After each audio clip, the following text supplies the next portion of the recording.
Wait, no, I got it done in the summer. So I think he just got me a big manual for me. I never submitted my CC until after you were Shame on you, man. Thanks, man. Thanks. Past your submission. Oh, okay. Yeah, I don't know why it took me so long to submit that. I just have to remember the last part. I'm just rehearsing it in my head right I haven't now. been speaking forever. Just I'm new to speak since January. I'm not gonna lie, that is actually what you just said in my speech. I won't be surprised. See? Your mind's thinking about it. Does anybody else need a program? An agenda? Yeah. Agenda program. It's just a fancier word. What's the time, Zack? What's the time? 29. We don't mess around here. We start on time, right? That's right. If they're not here, we fill it. There he is.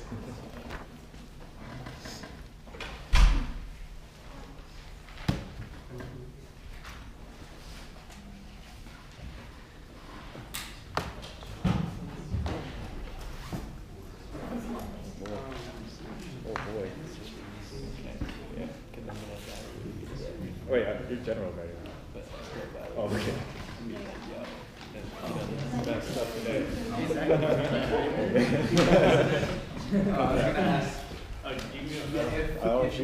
Hopefully I won't mess up that. Hold on.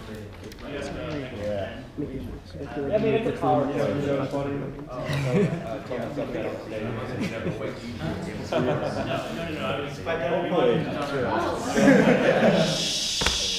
We'll see. Really? I just everyone officially declare the meeting adjourned. Not adjourned. Start the opposite of adjourned. Hello, guests. Hello, members of this wonderful club. I'd like to start this meeting with our opening statement. How about we have Tyler? You say it. We provide a supportive and positive learning experience in which members are empowered to develop communication and leadership skills, resulting in greater self-confidence and personal growth. Thank you, sir.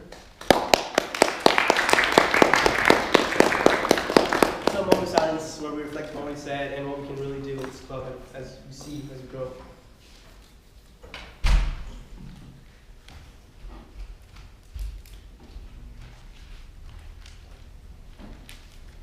Thank you. Before we start the meeting, continue on, I'd like everyone just to move down to the first two rows where when our speakers speak, they feel like you guys are really, they're not, it's like an empty crowd of like nobody, you know? It's like just move down to the first two rows and do best. Jessica, yes, you too. Come on up. Got lots of seats up front of us.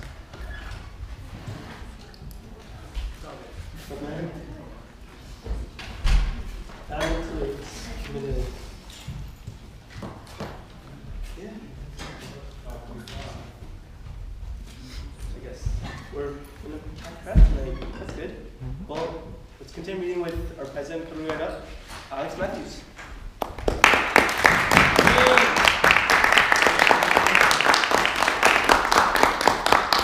Alex, how you feeling today?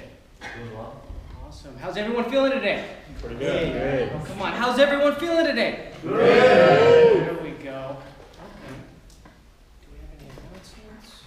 The only announcement I have for some guests we have here today is that at the end, your familiar face. No. At the end of the meeting, we ask some of our guests to just stand up, tell us your name and how you learned about our meeting and what you thought of it. So just keep that in mind. Without further ado, I'd like to introduce our Toastmaster of the day today. Our Toastmaster today runs the meeting. They prepare for it, and like I say, every single meeting, like clockwork, they make the meeting or they break the meeting. No pressure. So without further ado, let's welcome our next semester Sergeant at Arms, Iqra.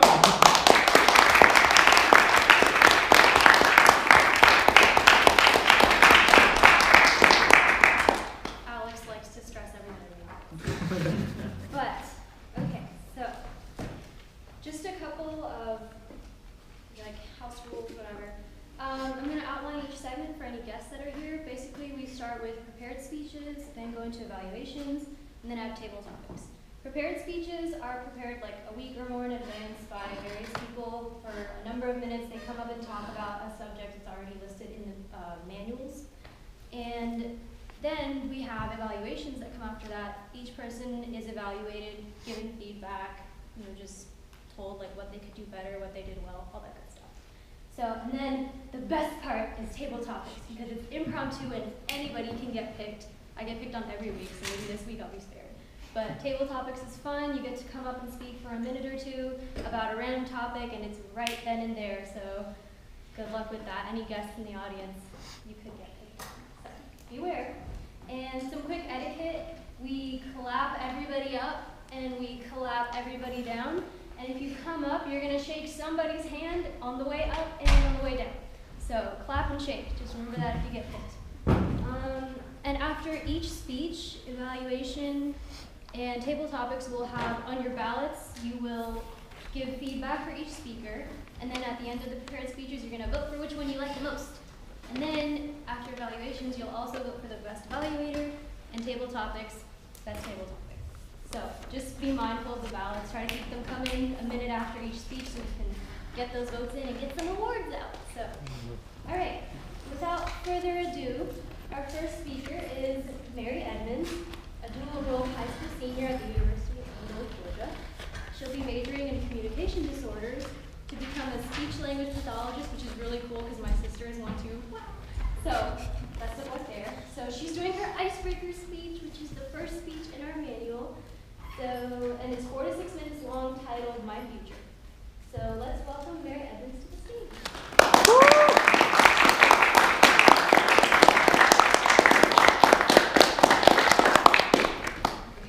Picture this, a little 5-year-old in her bed at night with a blanket in her mouth and she has her tongues licking it. So that was me when I was younger, and that's how I fell asleep at night.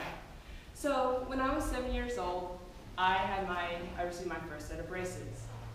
And my orthodontist was trying to correct my bite because I had a major crossbite, and he also diagnosed me as a tongue thruster. So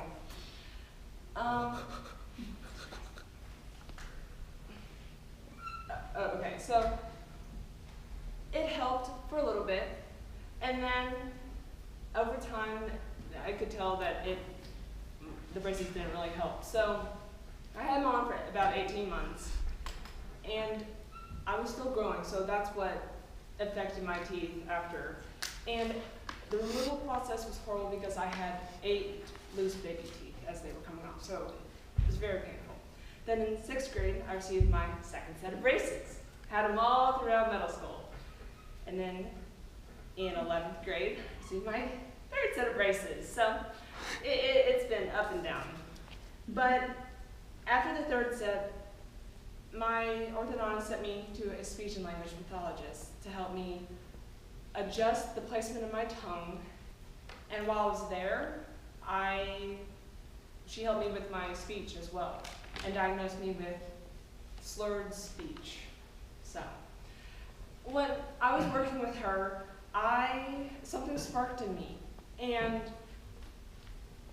I'm now pursuing a major in communication disorders to become a speech and language pathologist.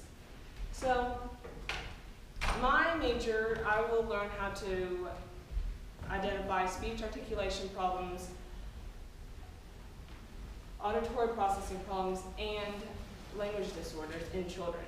So I believe that my major will impact children's lives. And so with the rise of technology, cell phones, and social media, I heard that my generation will lose the ability to communicate with one another. So recent studies have shown that texting affects communication overall, but especially in couples, dating, engaged, and married.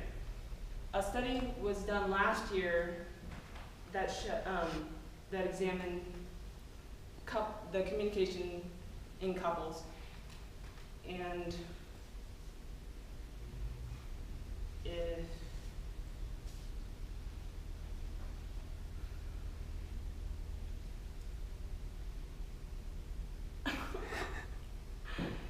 it showed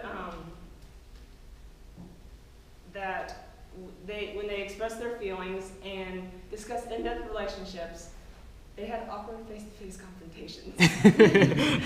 So, and then that happens also in children and adolescents. When I go to my church youth group, eating dinner, I look around and there are teens at the tables, but they're on their phones and they're not communicating with each other.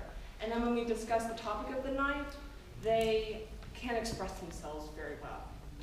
So another study showed that in 2009, people between the ages of 18 and 24 averaged 109 texts per day, and that number is on the rise today. And in children and adolescents, their texting number is on the rise again too. So constant texting can affect not only relationships, but it can affect your health too. So people could be in bed at night, just laying there wondering, I just sent a text to my friend. What is their response? What are they gonna say? So they're worried about that, and they're not worried about their health, which the health could result in, the results could be sleep deprivation, short-term sleep, and daytime drowsiness. So to prevent the loss of communication, I want to form groups where children and adolescents can come together and discuss on a wide variety of topics such as books, politics, music, and much more, device-free. And so this is how I'm going to help my community. Thank you.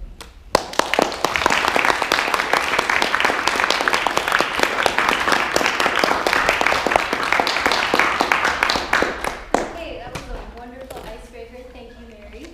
So please take a minute and a half about to fill out the first speaker's critiques ballot slip, however you want to call it.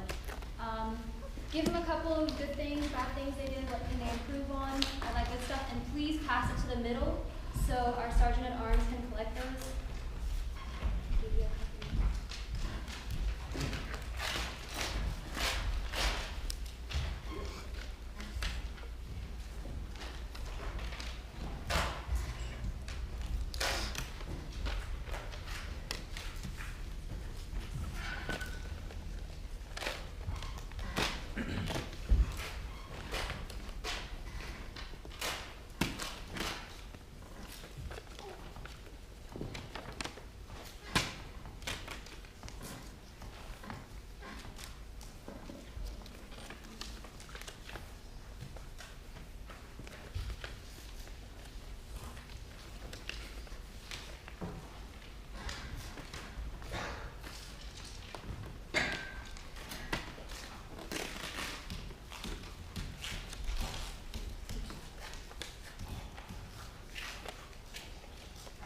Try wrapping it up, guys. 30 more seconds.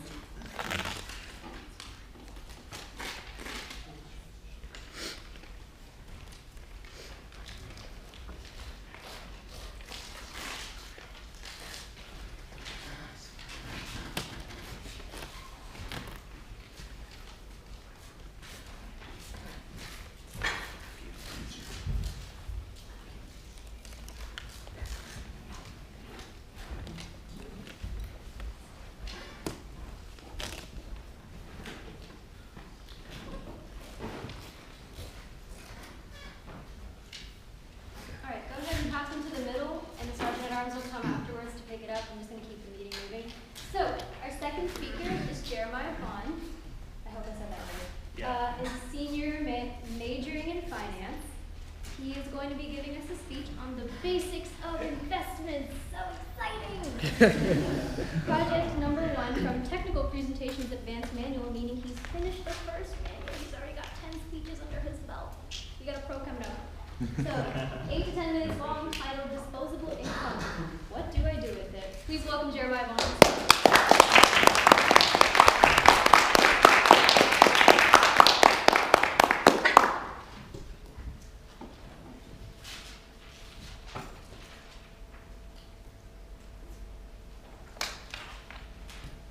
Okay, so I'm here today to tell you the basics of investments and how to use your future disposable income. So we're all, college students. So we're eventually going to have more future disposable income. When you graduate, have your first full-time job, what are you going to do with that disposable income? Well, I've studied both today and through my past 4 years as a finance major, different investments. I'm going to teach you the basics so you have kind of a good idea when you get out of college what you can do with it. So the basic types I'm going to talk about today are 401ks, rental properties, and then some other types of investments like gold, certificates of deposits, and treasury securities, and some other stuff. So I'm not going to go into big detail because a lot of it's pretty technical and I only have 8 to 10 minutes. So I'm going to give you a broad overview and maybe spark your interest on what type of investment you'll want to do in the future and research more into it. So 401ks, a lot of companies, pretty much every company nowadays does this, and it's a savings retirement plan basically. And so what you'll do is you'll put some of your money that you get in your paycheck, and usually the employer will match it. So the different types are traditional 401k and a safe harbor. And so the difference between these two is traditional 401k is the employer does not match your employer contributions and fully vest it. So you have to work for them for 1 to 3 years or so before all the money that they give you that match your contribution will actually be yours if you quit early. Whereas safe harbor, that money is immediately yours.